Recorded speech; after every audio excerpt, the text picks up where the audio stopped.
আসসালামু আলাইকুম দর্শক, শুধুমাত্র একটা আলু এবং 1 কাপ আটা থাকলে খুব ঝটপট আপনারা মুচমুচে মিনি সিঙ্গাড়াটি তৈরি করতে পারবেন। আমি একেবারে সহজভাবে এটা রেসিপিটা শেয়ার করতে যাচ্ছি। আপনারা শুরু থেকে শেষ পর্যন্ত ভিডিওটি না টেনে দেখুন। প্রথমে আমার লাগছে আটা। আমি 1 কাপ পরিমাণ রুটি খাওয়ার যে আটা সেটা নিয়ে নিচ্ছি।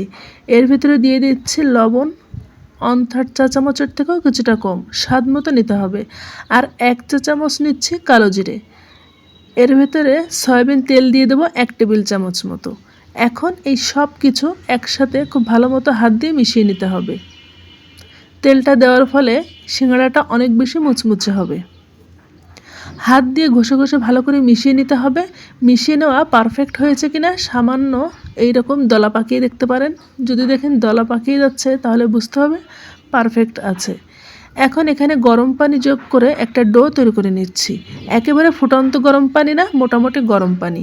এতে করে ডোটা রেস্টে রাখার প্রয়োজন হয় না এবং অনেক বেশি সফট হয়। অল্প অল্প করে পানি নিলে একবারে বেশি পানি হয়ে নরম হয়ে যাওয়ার সম্ভাবনা থাকবে না। আমি মোটামুটি রুটির মতো একটা ডো তৈরি করে নিচ্ছি। ডোটা তৈরি হয়ে গেলে এর ভেতরের যে আলুর পুর সেটা তৈরি করব।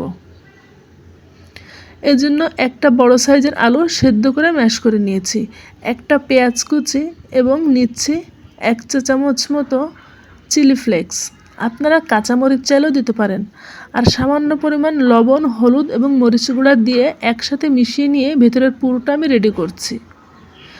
আপনারা ধনিয়া পাতা পছন্দ করলে এখানে ধনিয়া পাতাও যোগ করতে পারেন। মিশিয়ে নেওয়া হয়ে গেলে পুরটা রেডি। এখন আমি মিনি যে সিঙ্গাড়া সেটা তৈরি করে নেব। একটা পিঁড়ি বেলুন নিয়ে নিচ্ছি। এর উপরে আগে থেকে তৈরি করে রাখা ডোটা নিয়ে নিচ্ছি। ডোটা সমান 2 ভাগে আমি করে নেব। সামান্য একটু মথে নিচ্ছি, নিয়ে 2 ভাগ করে নিচ্ছি। 2 ভাগ দিয়ে বড় পাতলা 2টা রুটি তৈরি করব। প্রথমে 1 ভাগ দিয়ে একটা রুটি তৈরি করে নিচ্ছি, এরপর আরও একটা ভাগ দিয়ে একটা রুটি তৈরি করে নেব। একটু আটা ছিটিয়ে নিয়ে রুটিটা তৈরি করতে হবে। রুটিটা যে একেবারে গোল হতে হবে এমন না, যতটা বড় করা যায় পাতলা করে ঠিক ততটা বড় করে নিয়েছি। একই সাইজ করে 2টা রুটি আমি তৈরি করে নিয়েছি। একটা রুটির উপর আরেকটা রুটি দিয়ে এখন আমি সাইডের অংশটা কেটে একদম স্কোয়ার শেপ করে নিচ্ছি। সাইডের অংশটা আমি ফেলে দেবো না, পরবর্তীতে বেলে আবারও আমি সিঙ্গাড়া তৈরি করে নেব। এই সিঙ্গাড়াটার বৈশিষ্ট্য হচ্ছে খুব সহজে তৈরি করা যায় এবং সিঙ্গাড়ার মতো এইরকম কষ্ট করে ভাঁজ দিতে হয় না।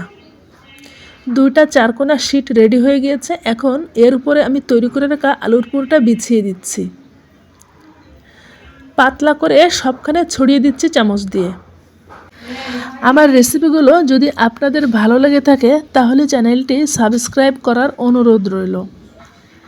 আমি সম্পূর্ণ শীটের উপরে এইভাবে আলু পুরোটা বিছিয়ে নিয়েছি। এখন এর উপরে আরও একটা যে শীট ছিল সেটা এইভাবে বিছিয়ে দিচ্ছি।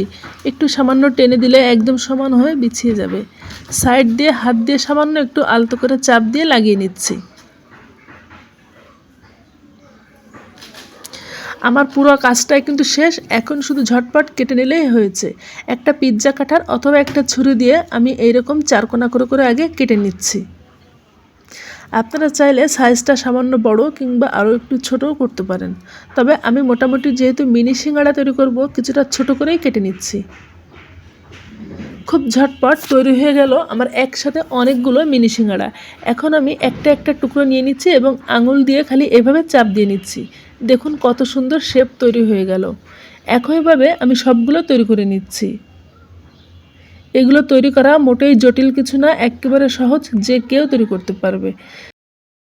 এখন মাঝারি আঁচে মুচমুচে করে ভেজে নিলেই তৈরি হয়ে যাবে নাস্তা।